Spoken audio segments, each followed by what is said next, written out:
Hello everyone, welcome back to my channel. Today I want to talk about the Nintendo 64, and I just got this game console in 2022. I got this a few days ago, and it's a very nice console. I got 007, The World Is Not Enough, for $25.99, and I got this awesome controller. This came with the system. This is actually not the Nintendo one. This is made by the company Hypokin, but it's still a pretty good controller. So I just want to make a quick video on Nintendo 64. Now, I've never actually owned a 64 until now, and it's a really fun console. I've been playing this every day since I got the console. I've had a blast with it. I've had a lot of fun. I've been playing a lot of 007, The World Is Not Enough. I've been playing the campaign mode and also multiplayer with the bots.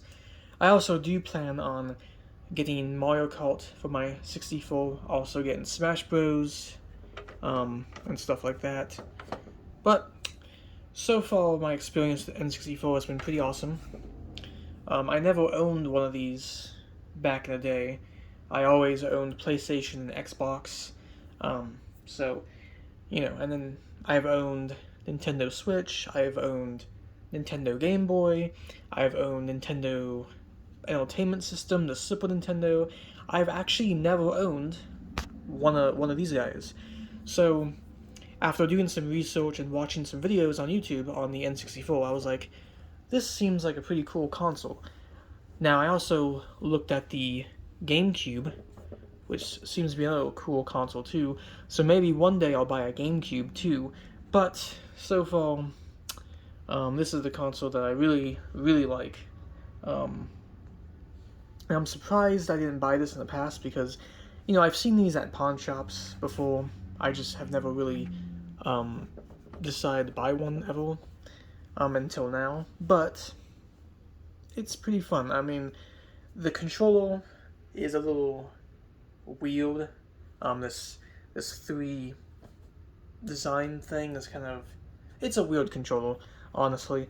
I really want to buy an actual controller, like a gamepad, because I'm so used to using controllers like Xbox, PlayStation. I'm not used to this controller at all.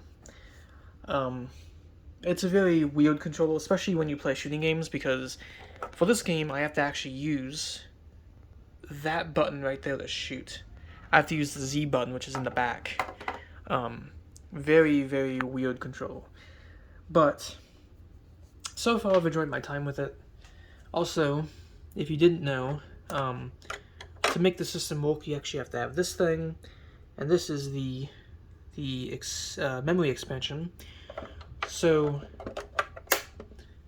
I saw that some people who have Nintendo 64s believe that their system is broken because it won't turn on or won't play a game. You actually need the memory expansion to play these games. And there's also a memory thing for the back of the controller to save the games. So it's very interesting what you need with the console. I don't have a memory card for my controller, so I can't save 007, but I have the memory expansion, so I can at least play the game. I still have to buy the expansion for the controller. But overall, my experience with the system has been amazing. And even though I've had Xbox and PlayStation for years, and I've been using other Nintendo consoles, this one will definitely be on my favorite list of game consoles because it is pretty awesome. I might even rank this higher than the PS1, honestly. I know the PS1 beat the Nintendo 64. It outsold the N64. It also used discs, which was like a big deal when these consoles came out. And when the N64 came out, this was the only console that used cartridges when PlayStation 1 came out and Sega had the Sega Saturn. So you had 2 consoles that used discs, and then you had the Nintendo 64 that used cartridges. And PS1 blew away Nintendo and Sega. They outsold Nintendo and Sega hugely. The Sega Saturn, in my opinion, was a crappy console anyway. So the Sega Saturn lost horribly to both the 64 and PS1. But it's very interesting to see that Nintendo used cartridges over discs when they made the 64, even though PS1, PlayStation, and Sega used discs that year. But it's still a very fun console, and you have a lot of 3D like games. You got Mario Kart, you got 007, you got Smash Bros, you have Mario 64, which is one of the best Mario games, is what some people have said. I'll have to buy that game eventually one day. But that's all I want to say about the N64. Also, I do like the power supply. You actually plug this into the console, which is very interesting because I've never had a game console where you plug the power supply in the actual console. Every game system I've owned forever has just been a long cable. But this system has a cable, but you plug this front end into the system. Very interesting. It also uses the AV cable, not HDMI. This is an old system. It uses AV composite, but some people have done a HDMI mod where you can actually use an HDMI. I believe there was a company out there that actually made HDMI for the N64, which I'm definitely going to look into that, because using HDMI for this system would be pretty cool. Also, it's easier to plug into a TV, and I'd rather use an HDMI, but again, it's an old system. I mean, I have a lot of consoles that use the AV composite cable.